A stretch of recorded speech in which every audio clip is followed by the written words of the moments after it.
어떤 어린아이가 있었습니다. 어린 아들이 있었습니다. 그 아이의 아버지가 어느 날 먼 도시로 일을 떠나면서 아이에게 말했습니다. 아들아, 아빠는 꼭 다시 돌아올 거야. 내가 돌아올 때까지 잘 지내고 있어. 아이는 그 말을 믿고 매일매일 앞길을 바라보며 아버지를 기다렸습니다. 비가 오는 날도, 또 눈이 오는 날도, 또 하루 종일 햇볕이 쬐는 날도, 쨍쨍 쬐는 날도 혹시 아버지가 오시지 않을까 기다렸습니다. 그래서 주변 이웃들이 말했습니다. 그렇게 기다리면 지치지 않니? 아버지가 언제 돌아올지도 모르는데, 이렇게 아이를 잠시 말리기도 했습니다. 그렇지만 아이는 이렇게 말했습니다. 아빠가 다시 온다고 말씀하셨으니까요.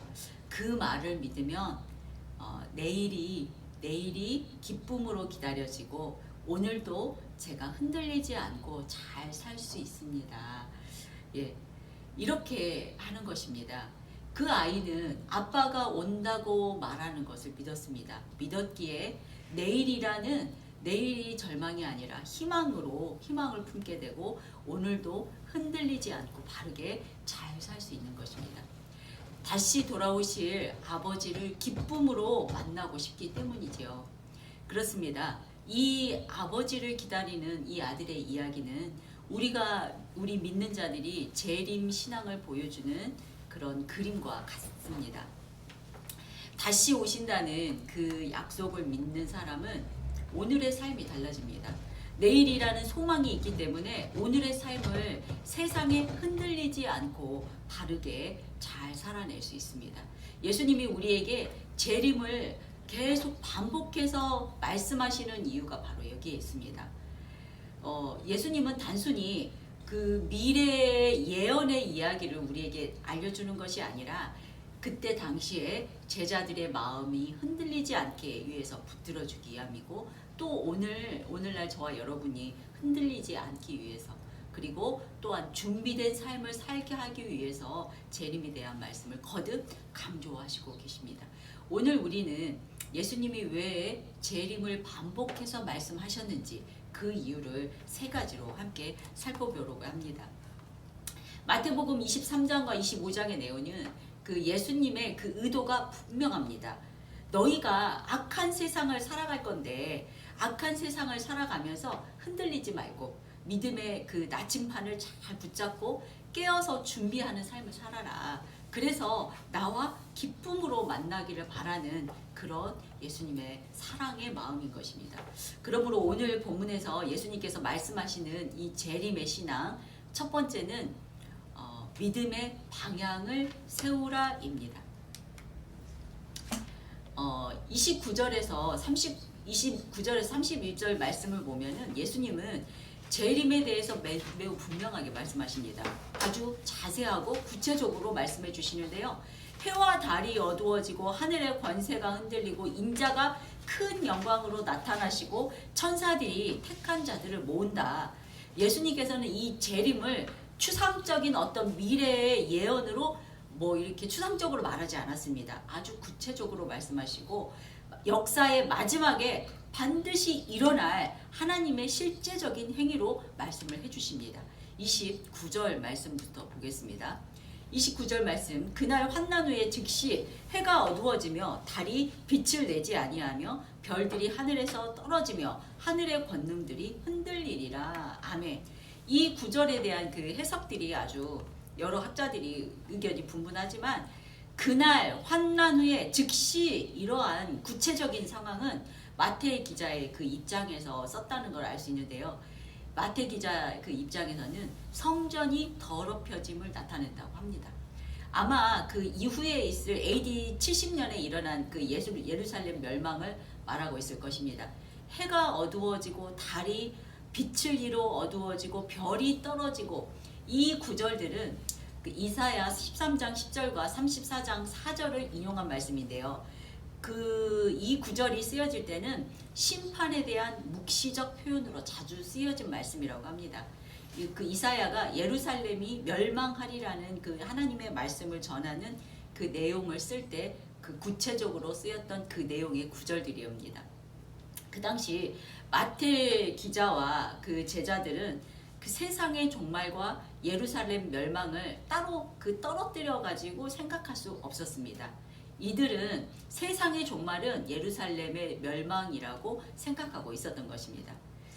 그것은 마태 기자가 여기에 즉시라는 단어를 삽입한 것으로 볼 때 이 구절은 어떤 불확실한 미래의 어떤 일을 언급한 것으로는 보기는 어렵고, 구체적으로 바로 일어날 그 30년, 40년 후에 일어날 그 사건을 염두에 두고 썼다는 걸 알 수 있습니다. 그래서 AD 70년에 있을 그 예루살렘 멸망에 대한 예언이라고 그 학자들이 보고 있습니다. 그렇기 때문에 성전이 더럽혀짐이 있을 시에 즉시 예루살렘에서 도망하라는 경고의 말씀으로 보고 있습니다.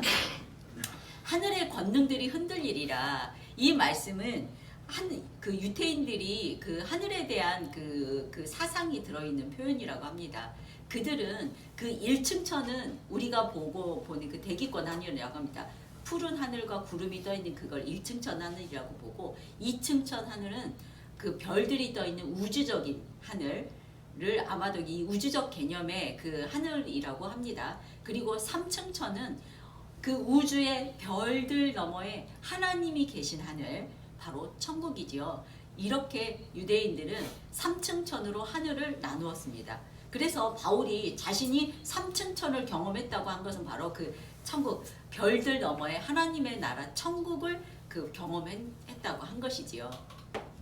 그래서 여기에 보면은 하늘들이라는 복수형을 사용합니다. 하늘들이 흔들린다는 것은 우리 1층 천의 그 폭풍우와 같은 심한 재해도 함께 나오고, 또한 그 공중권세 잡은 악한 영들이 세상을 흔들어서 그 위태로운 상태가, 우리 그 지구의 위태로운 상태, 또 사람들의 영적으로 위태로운 상태가 된다는 것도 의미합니다. 쉽게 말하면은 종말의 때에는 우리가 보는 하늘과 우주에서 또 하늘의 그 하늘과 천체의 이변이 일어나고, 또 그 악한 영들이 움직이기 때문에 우리가 하늘나라에 가야 하는데 가지 못하게 그 흔든다는 그런 의미가 다 포함되어 있다고 볼 수 있습니다.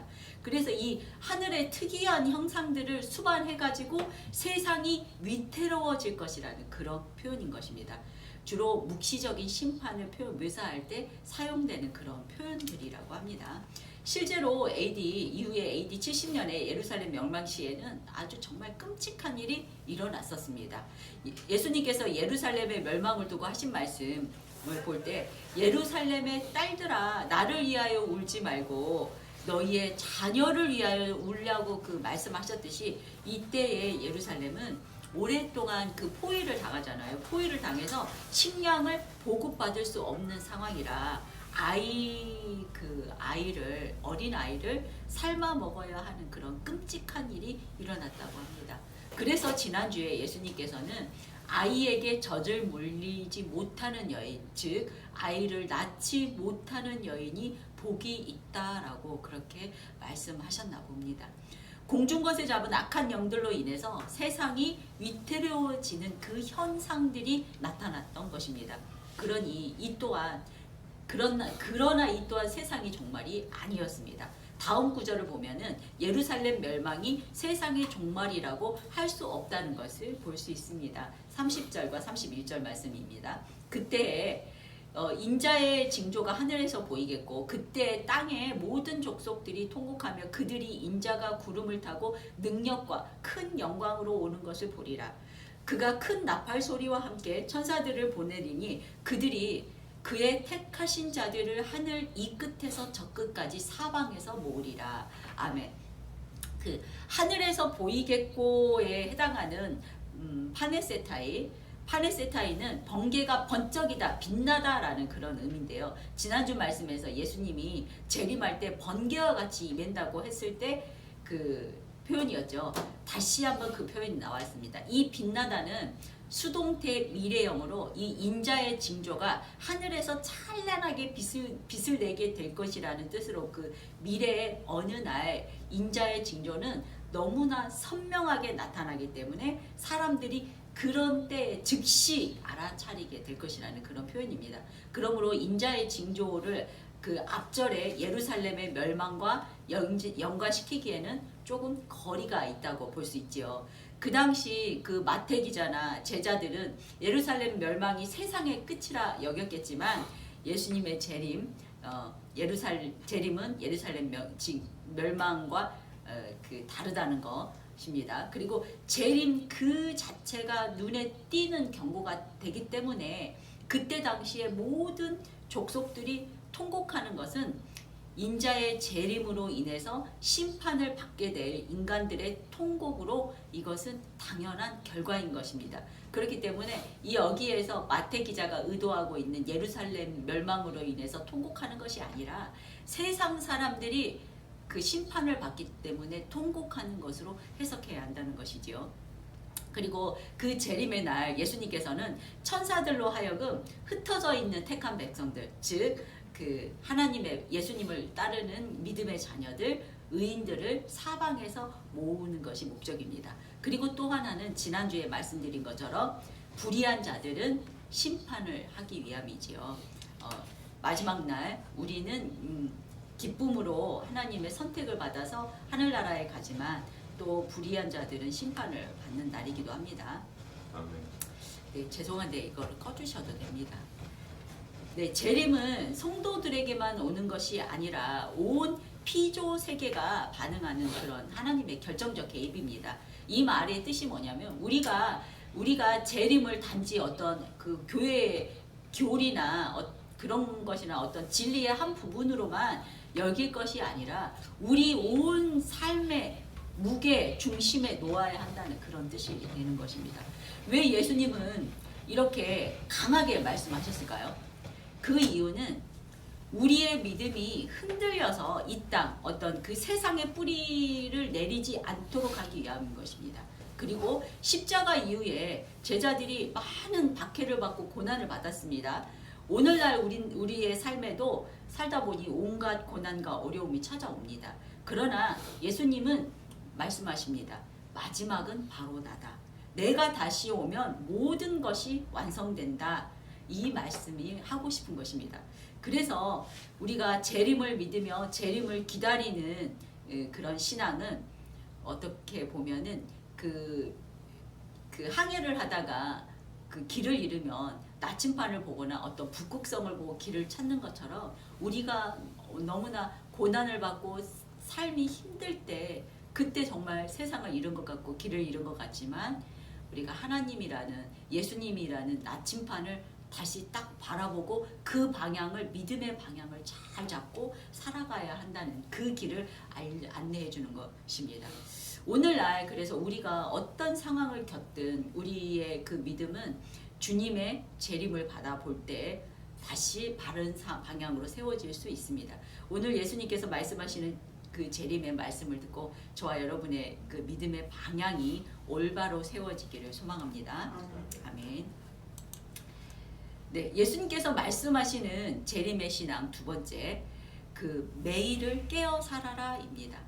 우리는 늘 궁금합니다. 예수님의 재림의 때는 언제일까? 그러나 예수님께서는 언제라는 시간을 알려주지 않으시고 종말의 때에 일어날 그 징조만을 말씀해 주십니다. 예수님은 무화과 나무의 비유를 통해서 재림이 가까이 옴을 알 수 있지만 정확한 때는 아무도 모른다고 하셨습니다. 그 이유가 아주 단순합니다. 때를 알면 우리가 지난번에도 말씀드렸듯이 사람들이 준비하지 않기 때문입니다. 그래서 예수님은 그러므로 깨어 있으라 하고 그렇게 말씀하셨지요. 네, 그 32절과 33절 말씀 보겠습니다. 무화과 나무의 비유를 배우라. 그 가지가 연하여지고 잎사귀를 내면 여름이 가까울 줄을 아나니 이와 같이 너희도 이 모든 일을 보거든 인자가 가까이 문 앞에 이른 줄 알라. 아멘. 이 무화과 나무가 잎을 내는 시기를 시작할 때 유대인들은 아하, 여름이 가까워졌다는 것을 모두 아는 것처럼 어떤 특별한 사건이 발생할 때 종말이 가까이 왔다는 것을 알 수 있다는 뜻입니다. 예수님이 종말의 징조를 알려주시는 이유가 바로 이 구절에 있습니다. 배우라입니다. 이 말을 듣고 내 마음을 알아다오 이 말이지요. 예수님의 뜻은 우리가 이 말씀을 듣고 종말의 때를 준비하라는 그런 말씀인 것입니다. 그러나 이 말씀도 종말의 때가 거의 가까이 왔음이지 이미 왔다는 것은 아닙니다. 언제라도 급박하게 올 수 있으니 내 말을 듣고 미리 준비하라는 것입니다. 34절 말씀, 내가 진실로 너희에게 말하노니 이 세대가 지나가기 전에 이 일이 다 일어나리라. 예, 이 구절은 우리가 언뜻 보면은 예수님의 세대에 이 일이 일어나리라 이렇게 말씀하시는 것처럼 보입니다. 예수님 세대를 말하는 것처럼 보이죠. 그러나 이 구절을 직역한 것을 보면은 이 모든 것들이 될 때까지 이 세대는 결코 지나가지 않는다입니다. 다시 말하면은 이 모든 것들이 다 이루어져야만 이 세대가 지나갈 것이다. 이런 의미죠. 여기에서 보면은 이 모든 것들 환난, 고난, 거짓 그리스도, 거짓 선지자 같은 그런 징후들, 또 성전의 더럽힘과 같이 그 예루살렘 멸망, 이러한 그런 모든 그런 것들입니다. 그래서 이 세대로 번역된 그 게네아는 여기에는 출생과 혈통이라는 뜻인데 이 세대의 의미는 1차적으로는 그 유대인들을 말하겠죠. 유대인의 혈통을 말하지만 예루살렘 멸망 직전에 살았던 사람들로서 거기에서 예수님의 말씀을 들었던 사람들이 1차적인 의미이고 또 2차적으로는 예수님 재림 전에 출생해서 살아가는 모든 세대들을 의미합니다. 그렇기 때문에 앞으로 오는 모든 세대가 겪어야 할 그런 모든 일들을 우리 다 일어나게 될 것이고 그 세대들이 그 모든 일을 다 겪어야만 이 세대가 지나간다 이런 뜻입니다. 조금 어렵죠. 그렇지만 그런 뜻입니다. 그렇기 때문에 우리가 뭐 예수님을 믿으면 나에게 고난이 일어나지 않고 그냥 피해갈 거야 이런 뜻이 아닌 것입니다. 우리에게 일어난 일들은 일어나게 돼 있습니다. 그리고 그 일들을 우리가 예수님을 붙들고 잘 겪어야만 결국은 그 세대가 그런 일들이 다 겪어야만 지나가게 된다는 것이지요. 그렇지만 우리는 믿는 사람들로서 똑같이 고난을 겪지만 그래도 다른 마음으로 겪을 수 있다는 것입니다. 이런 일들이 영원히 계속될까요? 네, 35절입니다. 천지는 없어질지언정 내 말은 영원히 없어지지 아니하리라. 이 세상이 영원할 것만 같고 또 하늘과 땅 그 포함된 모든 것들이 영원할 것만 같지만 영원할 수는 없습니다. 우리의 인생들도 일시적이잖아요. 곧 소멸됩니다. 언제 앞날을 알 수 없지만 언제 소멸될지 모릅니다.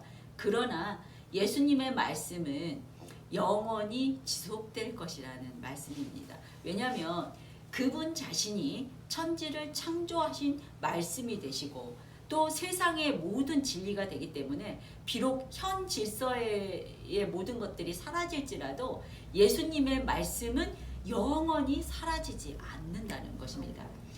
구약의 말씀이 성취되어서 신약에서 다 이루어졌잖아요. 오늘 예수님의 말씀도 반드시 성취가 됩니다. 그렇기 때문에 우리는 깨어 있어야 합니다.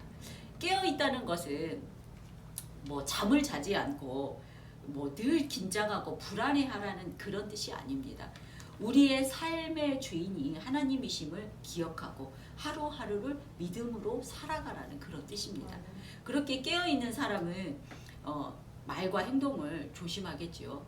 또 그 맡은 자리에서 또 충성하겠죠.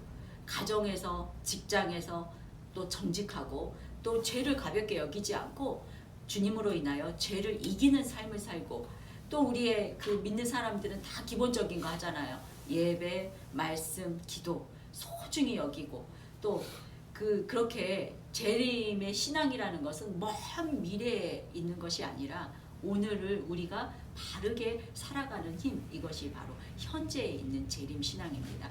그러므로 재림 신앙은 언제 올지를 묻는 신앙이 아니라 그분이 오신다는 사실을 우리가 믿기 때문에 오늘도 깨어서 바르게 사는 그런 신앙의 삶인 것입니다.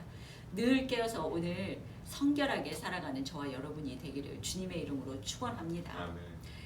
예수님께서 말씀하시는 재림 신앙 세 번째, 끝까지 소망을 붙들라입니다.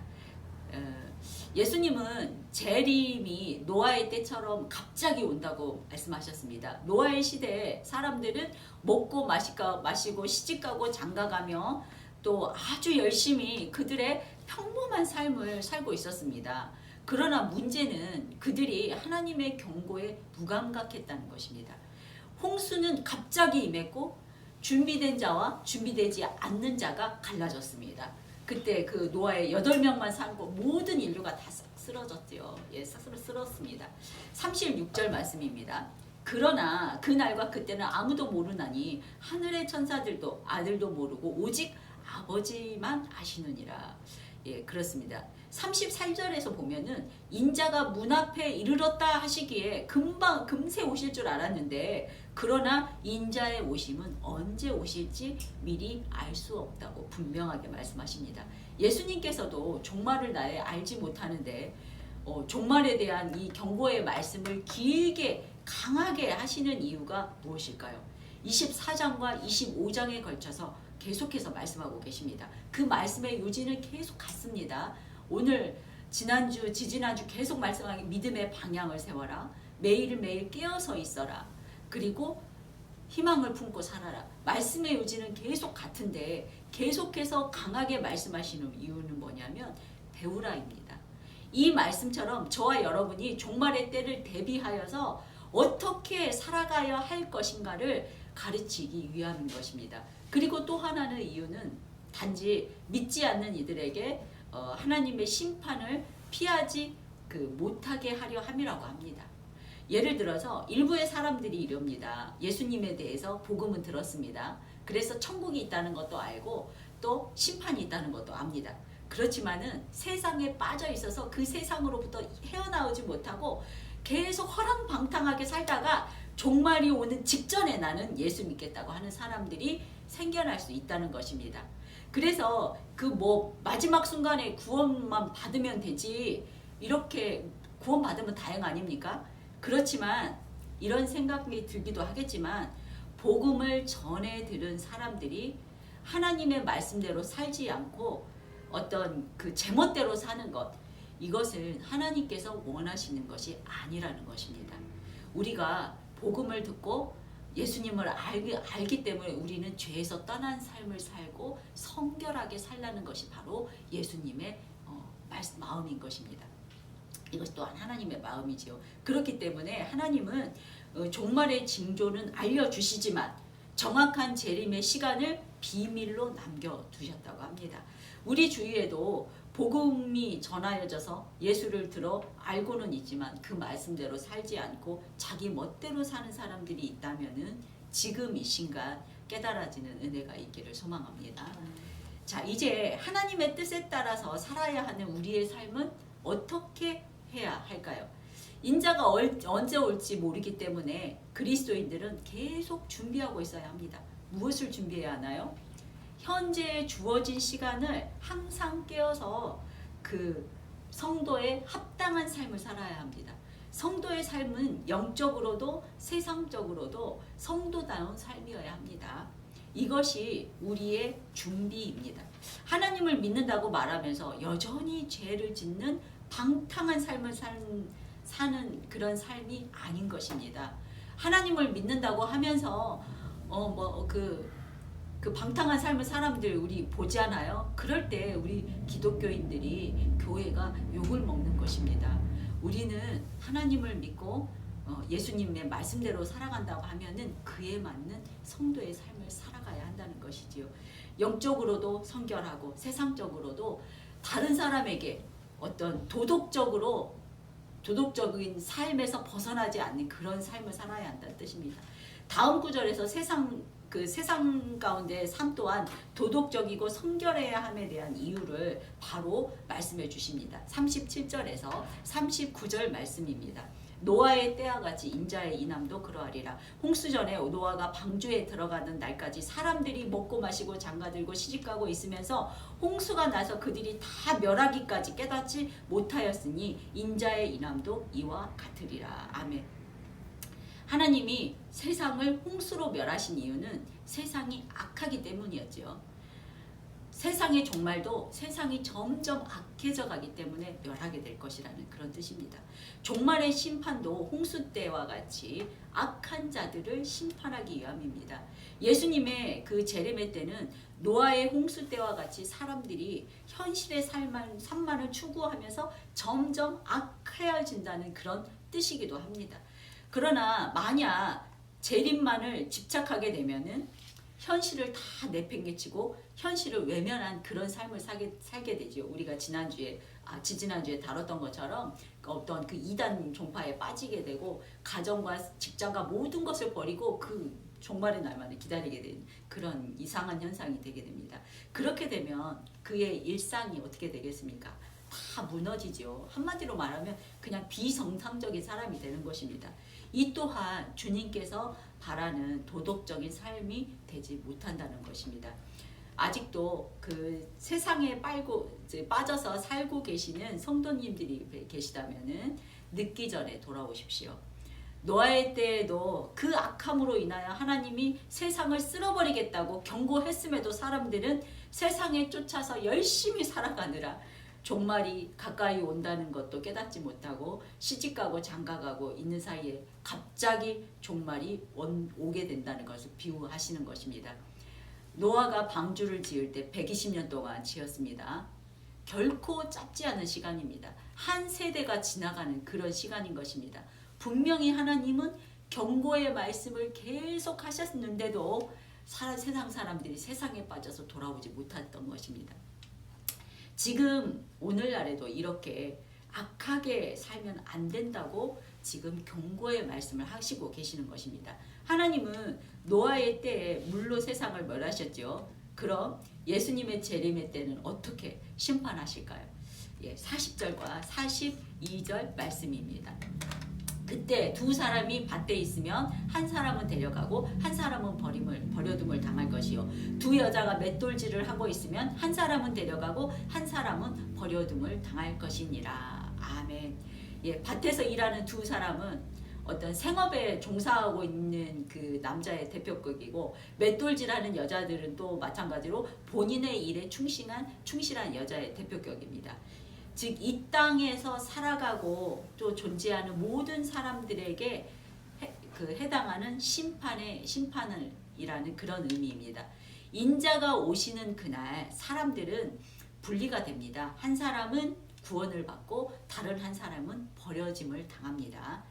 이 당하다의 두 개의 동사가 모두 수동태인 것을 보면은 사람 스스로가 능동적으로 무엇을 해서 어떤 심판으로부터 탈피하거나 내가 열심히 해가지고 구원을 받는 그런 뜻이 아니라는 것입니다. 예수님으로부터 구원과 버려짐을 당한다라는 그런 뜻입니다.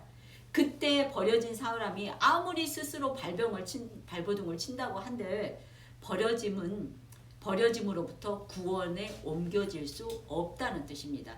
능동태가 아닙니다. 마찬가지로 저와 여러분도 스스로 구원에 이룰 수 없다는 것입니다. 더구나 심판의 날에는 그날에는 이미 때는 늦은 것입니다. 어느 날 갑자기 하늘로 들여 올라가지고 한 사람은 버림을 받게 되지요. 이 두 사람의 차이가 무엇인가요? 세상에 똑같습니다. 똑같은 형편에 똑같은 상황에 똑같은 어려움에 똑같은 일을 하고 삽니다. 하지만 한 사람의 마음에는 예수가 있었고 한 사람의 마음엔 예수가 없었다. 이 마음 속에 있는 그 차이로 구원을 받고 버려짐을 받고 심판을 받는 것입니다. 그때는 울며 이를 가할 수밖에 없습니다. 땅을 치고 후회하는데 그때는 어쩔 수가 없는 것이죠. 그렇기 때문에 우리의 결론은 하나입니다. 무엇입니까? 42절 말씀 보겠습니다. 그러므로 깨어있으라.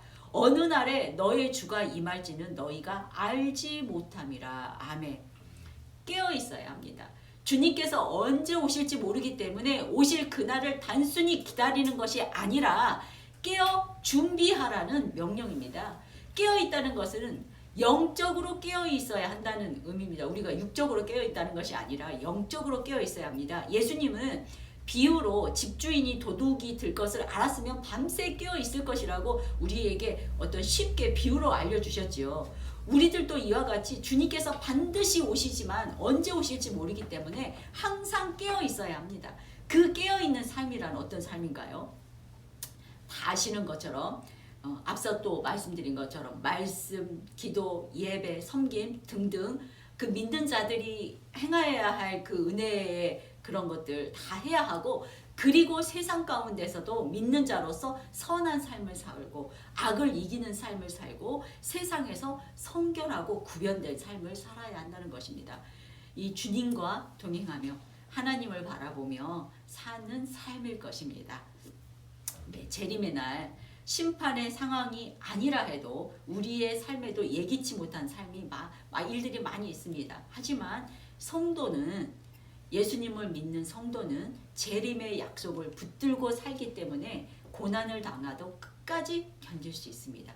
예수님이 주시는 소망은 상황이 좋아서 생기는 소망이 아니라 하나님의 약속하셨기 때문에 흔들림이 없는 그런 소망인 것입니다. 재림의 약속을 붙드는 사람은 어떤 세상의 악과 고난 속에서도 끝까지 믿음으로 걸어가는 그런 삶인 것입니다. 예수님이 있기에 내일을 소망하며 살아가는 것이지요. 우리를 붙드시는 예수님으로 인해서 내일의 소망으로 충만한 저와 여러분이 되기를 축원합니다. 결론입니다. 재림신앙은 저와 여러분과 같은 믿는 자들의 오늘의 삶을 바꾸는 그런 신앙입니다.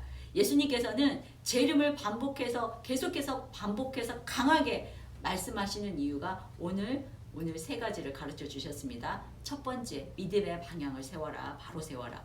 두 번째, 매일을 깨어서 살아라. 세 번째, 끝까지 소망을 붙들라입니다. 재림은 어떤 두려움이 주려는 것이 아니라 성도를 일으키고 삶을 변화시키는 능력인 것입니다. 오늘 이 말씀을 마음에 새기며 재림을 바라보는 믿음으로 오늘 하루도 충성스럽게 정직하게 거룩하게 살아가는 저와 여러분이 되기를 주님의 이름으로 축원합니다. 오늘 말씀을 생각하면서 결단의 기도를 드리겠습니다.